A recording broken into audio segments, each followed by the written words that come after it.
Il y avait une fois un meunier qui avait une fille très belle. Quand elle eut grandi, il souhaita la voir établie et bien mariée. « Si un prétendant convenable se présente et demande sa main, je la lui donnerai, » se disait-il. Il arriva qu'il s'en présenta un qui paraissait fort riche, et comme le père ne voyait rien à lui reprocher, il lui promit sa fille. Cependant, la jeune fille ne l'aimait pas autant qu'une fiancée doit aimer son promis. Elle éprouvait un profond sentiment de malaise toutes les fois qu'elle le regardait ou qu'elle pensait à lui. « Pourquoi ne viens-tu jamais me voir ?» lui dit-il un jour. « Tu es ma fiancée. »« Je ne sais pas où est votre maison. »« Elle se trouve en pleine forêt, en dehors du village. »« Mais jamais je ne trouverai le chemin. »« Si ce n'est que cela, ne t'inquiète pas. Je vais nouer des rubans de couleur autour des branches des arbres et des troncs tout au long du chemin. Comme cela, tu ne risqueras pas de t'égarer. » La jeune fille ressentait une secrète angoisse dans son cœur. Elle chercha encore quelque temps des excuses, mais elle se trouva bientôt à court d'arguments, et son fiancé lui dit un jour: « Il faut absolument que tu viennes me voir dimanche prochain. J'ai déjà invité tous mes amis. » Quand le dimanche fut arrivé, la fiancée dut s'exécuter et se mit en route. Elle gagna la forêt et suivit le chemin marqué par les rubans. Elle marcha presque tout le jour dans l'immense forêt. Et parvenue à l'endroit le plus épais et le plus sombre, elle aperçut une grande maison. Il semblait n'y avoir personne à l'intérieur, et tout était silencieux. Brusquement, elle entendit une voix qui criait: « Passe ton chemin, jeune fiancée, passe ton chemin, c'est la maison des assassins !» Comme elle regardait partout autour d'elle, elle aperçut un oiseau dans un arbre, qui se mit à crier de nouveau.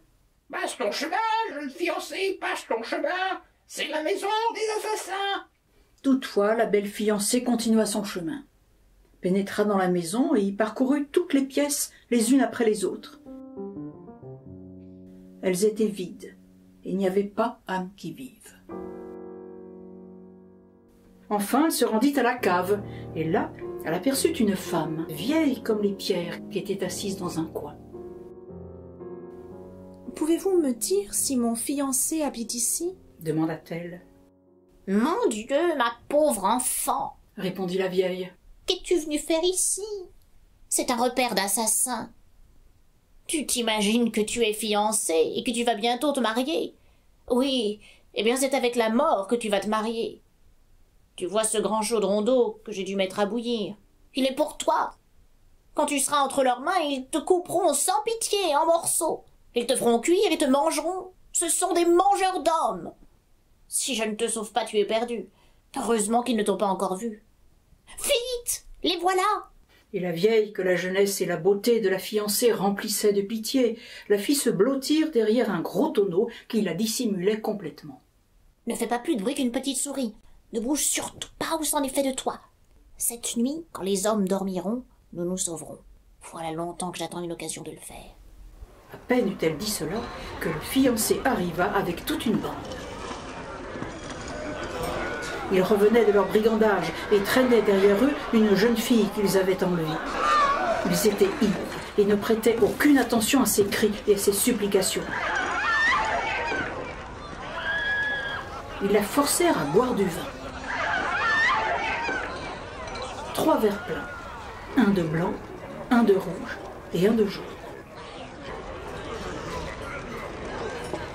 À la suite de quoi, le cœur de la jeune fille se rompit. Alors, ils lui arrachèrent ses vêtements de drap fin, ôtèrent toutes les bagues de ses doigts, l'étendirent sur une table et coupèrent son beau corps en morceaux qu'ils saupoudrèrent de sel. La fiancée voyait tout depuis sa cachette et tremblait d'épouvante à l'idée de subir le même sort. Tout d'un coup, un des brigands aperçut un anneau d'or demeuré au petit doigt de la jeune fille assassinée.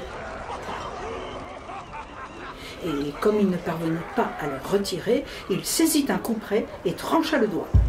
Mais le doigt sauta en l'air et atterrit juste sur les genoux de la fiancée derrière le tonneau. Le brigand saisit une torche et chercha partout sans pouvoir le trouver. viens-tu chercher derrière le tonneau? dit un des compagnons.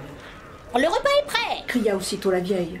Arrêtez donc de chercher et attendez demain qu'il fasse jour. Le doigt ne va pas se sauver. Alors les brigands abandonnèrent leurs recherches et se mirent à manger et à boire. Mais la vieille avait versé quelques gouttes de somnifère dans le vin, si bien qu'ils ne tardèrent pas à s'allonger à même le sol et à ronfler à qui mieux mieux.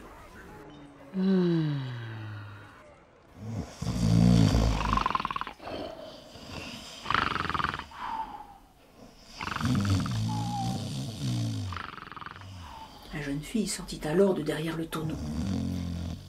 Il lui fallait enjamber les rangées de corps étendus par terre pour gagner la porte. Elle faisait bien attention de poser son pied dans les espaces libres, tremblant à tout moment de réveiller un des brigands. Mais par bonheur, il n'en fut rien, et elle parvint sans encombre à la porte, suivie de la vieille. Elles gagnèrent la forêt et se hâtèrent de rentrer. La lune brillait, faisant luire les rubans dans les arbres et leur indiquant le chemin. Elles marchèrent toute la nuit et atteignirent le moulin au petit matin. Et la jeune fille raconta tout ce qui s'était passé à son père.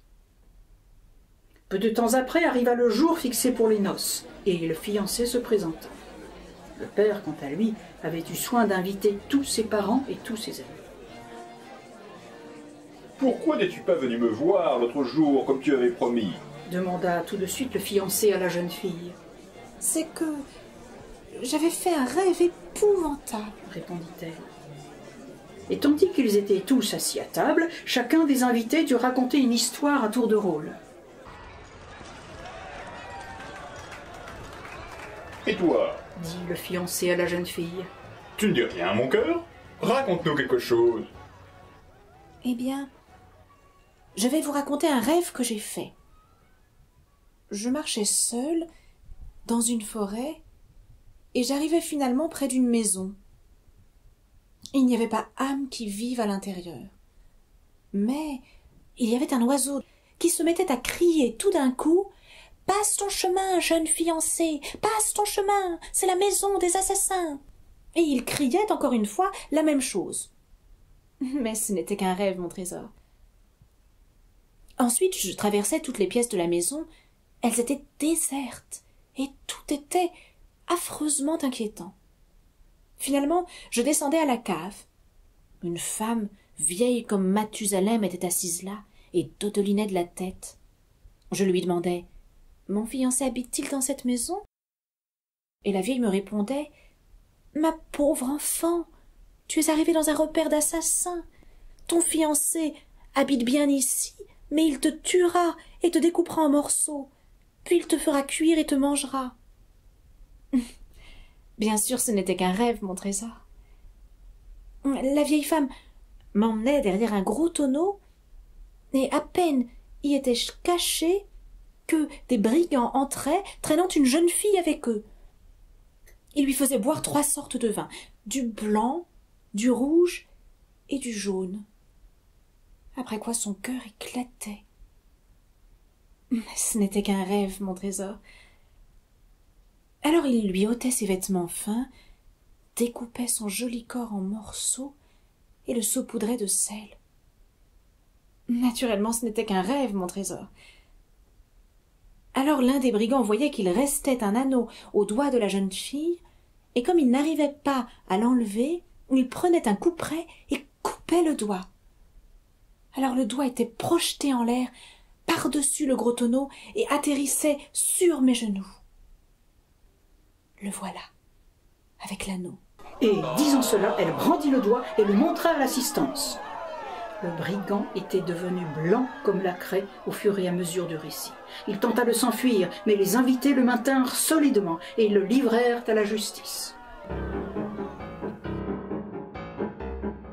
Il fut bientôt jugé avec toute sa bande et reçut le châtiment de ses crimes.